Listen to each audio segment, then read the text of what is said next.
ဒါကျွန်တော်ရေးစားဟောင်းကကြည့်ဖို့အချိန်ချင်းညွှန်းခဲ့ဘူးတဲ့ဇလန်တိုလေးတစ်ပုဒ်ပါကျွန်တော်ကတော့ဒါကိုပေါ့ပေါ့ပပနဲ့ရေးစားကောင်းမဲ့ဇလန်လို့ထင်ခဲ့ပြီပဲကြည့်ပြီးတော့တဲ့အခါမှာတော့သူနဲ့ဘာလို့လမ်းခွဲမိခဲ့လဲဆိုပြီးနောင်တတွေရမိတဲ့အထိဖြစ်သွားစေခဲ့ပါတယ်ကားတွေရှုပ်ရှက်ခတ်နေတဲ့မြို့လေကောင်းမှာအချိန်ကာလတစ်ခုစီကကျန်ရည်နေခဲ့တယ်လို့မျိုးမေးလို့ထားခံရတဲ့ဘတ်စကားမတိုင်လေးတစ်ခုရှိတယ်မနက်တိုင်း6:50မိနစ်ဆိုရင်ဇပင်ဖြူဖြူနဲ့အဖိုးတယောက်ဟာအချိန်မှန်မှန်ရောက်လာပြီးထိုင်ကုန်တန်းလေးတစ်ခုကိုထိုင်ကဘတ်စကားကိုတိတ်ဆိတ်စွာစောင့်ဆိုင်လေးရှိပါတယ်ရုတ်တရက်မြောက်လေပြင်းတစ်ချက်တိုက်ခတ်သွားပြီးသူ့ကောင်းပေါ်ကအုတ်ထုလွင့်ပါသွားခဲ့ပါတယ်အဖိုးအိုဟာဖြင်းညစ်စွာထပ်ရက်ပြီးအုတ်ထုလွင့်ကျသွားတဲ့လမ်းတိုင်းလိုက်သွားပါတယ်ကုန်းပြီးအုတ်ထုကောက်လိုက်တဲ့အချိန်မှာပဲသူ့ရှိမှသူ့ရဲ့ငယ်ဘွားနဲ့ချစ်စွတ်သူတဲ့လူငယ်လေးတယောက်ပေါ်လာခဲ့ပါတယ်မော့ကြည့်လိုက်တဲ့အခါအချိန်တွေကလွန်ခဲ့တဲ့နှစ်60စီပြန်ရောက်သွားပါတော့တယ်ကောင်းလေးကနောက်ကျနေလို့စိုးရိမ်နေပေမဲ့ကောင်းမလေးကတော့အပြစ်မတင်ပဲကျင်နာစွာနဲ့ကားပေါ်တက်ဖို့ကူညီပေးခဲ့ပါတယ်နောက်ထပ်နေရာဒီတစ်ခုကုံဆုံးသွားပြီးနောက်ကောင်းလေးဟာအလုတ်ကိုက်အစဉ်ပြေစွာနဲ့ပြန်ရောက်လာပြီးကောင်းမလေးကိုရဲရဲဝံ့လက်ထပ်ခွင့်တောင်းခဲ့ပါတယ်အဲ့ဒီနေ့ကစပြီးသူတို့နှစ်ယောက်ရဲ့မိသားစုဘဝတွေတည်ထောင်ကဘဝတစ်ကိုရှောက်လန့်ခဲ့ကြတယ်ဒါပေမဲ့ပျော်ရွှင်မှုဆိုတာခဏပါပဲစင်မီတောင်းလောင်လာတဲ့အခါအမျိုးသားဖြစ်သူကရှေ့တန်းထွက်ဖို့ဖြစ်လာခဲ့ရပါတယ်အဲ့ဒီအချိန်မှာဇနီးတဲ့ဟာကိုဝင်နဲ့ကြံရခဲ့တယ်ဂုံလုံးတဲ့ကထွက်သွားပြီးနောက်ဇနီးတဲ့ဟာနေ့တိုင်းဒီမက်တိုင်လေးကိုလာပြီးခင်မွန်းတဲ့ပြန်လာမဲ့လမ်းကိုမျှော်နေခဲ့ရှာတယ်လွေမိုးဆောင်ရာဒီတွေအလီလီပြောင်းလဲပြီးကလေးမေးဖွားကြီးပင်လာတဲ့အထိပါပဲ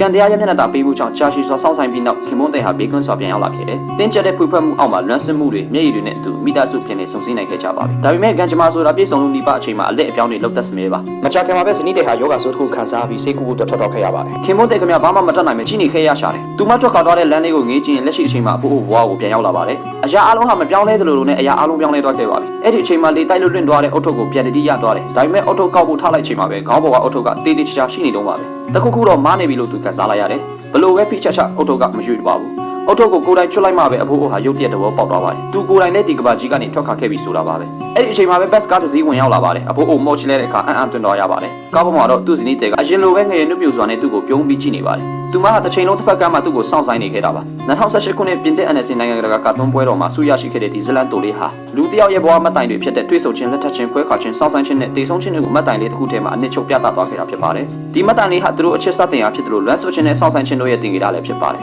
နောက်ဆုံးတော့ဇနီးတဲ့ရဲ့ဝိညာဉ်ဂိတ်ဆုံးကိုရောက်လာချိန်မှာချစ်ချင်းမေတ္တာဆိုတာဘယ်တော့မှပျောက်ကွယ်မသွားကြောင်းသိလိုက်ရပါတယ်သူမဟာဂိတ်ဆုံးမှာအမြဲစောင့်နေခဲ့တာပါအော်တိုချွတ်မြခြင်းကသူတည်ဆုံးသွားကြောင်းပြသနေပြီးဆက်ရောက်လာတဲ့ဘတ်စကားတော့ထာဝရပြန်လည်ဆုံစည်းခြင်းရဲ့နမိတ်ပုံတစ်ခုဖြစ်ပါတော့တယ်